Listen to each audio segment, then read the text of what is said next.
Bismillah Rahman Rahim. Chairman Nikkei Corporation, Excellencies, distinguished guests, ladies and gentlemen. I'm honored to speak to you at the 26th Conference on the Future of Asia. Asia is home to half of the world's population. Asia's future is the world's future.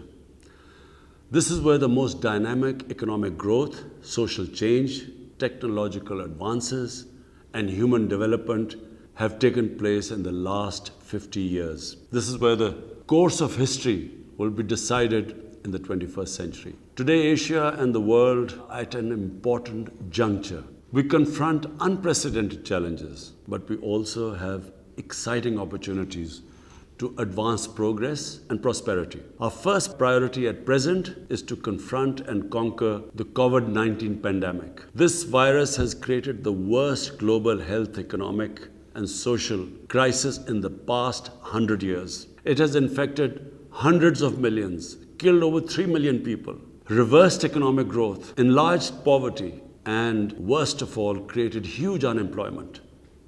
Unless fully contained, it could create social chaos and threaten peace and security in Asia and elsewhere in the world. No one will be safe, unfortunately, until everyone is safe. We must act collectively to ensure that the COVID vaccines are made available to everyone, everywhere, and as soon as possible. The vaccines supply and distribution must be immediately expanded. Patent rights waived. Production ramped up, including in the developing world, and the COVAX facility fully extended and funded. The virus has had the most severe impact on the poorest countries, but not just the poorest countries, the poor in all the countries. It is essential to provide low-income countries and others in financial distress with fiscal space and liquidity to respond to the impact of the pandemic and revive economic growth and preserve social stability. I had proposed a 5-point agenda for debt relief, SDR creation and reallocation, larger concessional finance, fulfillment of climate finance commitments, and an end to illicit financial flows from developing countries. I'm gratified that consensus is evolving on these essential actions already. I welcome the extension of G20's debt suspension initiative, the agreement to create $650 billion in new SDRs, to expend IDA funding, and to expand emergency support programs for the multilateral development banks. The recommendations of the FACT-I panel on illicit financial flows must also be implemented. To ensure rapid recovery, we in Asia and elsewhere must keep economies open, revive disrupted supply chains, and resist protection temptation. If Asian and other countries are to achieve the Sustainable Development Goals by 2030 and net zero carbon emissions by 2050, we will need to invest massively in new and sustainable infrastructure, energy, transportation, housing, agriculture, and industry. Both public and private investment should be mobilized to this end. The less developed countries must be helped to prepare a pipeline of sustainable infrastructure projects. To attract private investment, such projects will need to be de-risked through blended finance and investment guarantees and incentives. We must also continue to mobilize science and technology to accelerate sustainable growth through targeted research on innovations and applications required to advance the sustainable development and environmental goals. The rapid digitalization of economies is essential to ensure dynamic growth.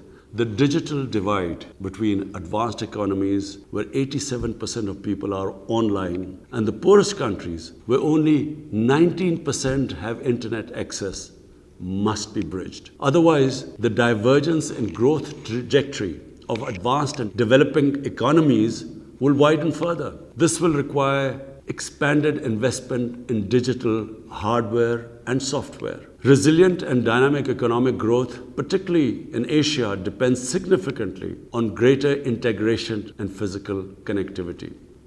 China's Belt and Road Initiative provides the important pathway to such regional integration across the Asia-Pacific region and beyond. We welcome proposals from Japan and others to support and finance quality infrastructure in Asia and elsewhere. The China-Pakistan Economic Corridor is a flagship project of the Belt and Road Initiative. It has generated economic activity, employment, and will enhance bilateral and regional trade. Pakistan has invited all friendly countries to join in investing in the several economic industrial zones being established under the CPEC umbrella. Pakistan looks towards serving as a geo-economic hub connecting the economies of Central Asia, South Asia, West Asia, and beyond.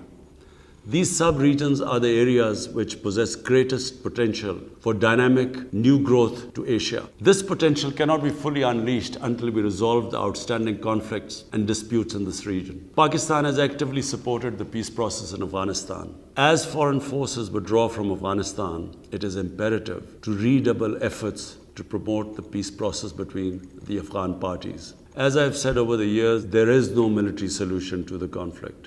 Pakistan hopes that the violence will be sharply reduced and the Afghan parties will engage constructively to secure an inclusive, broad-based and comprehensive political settlement.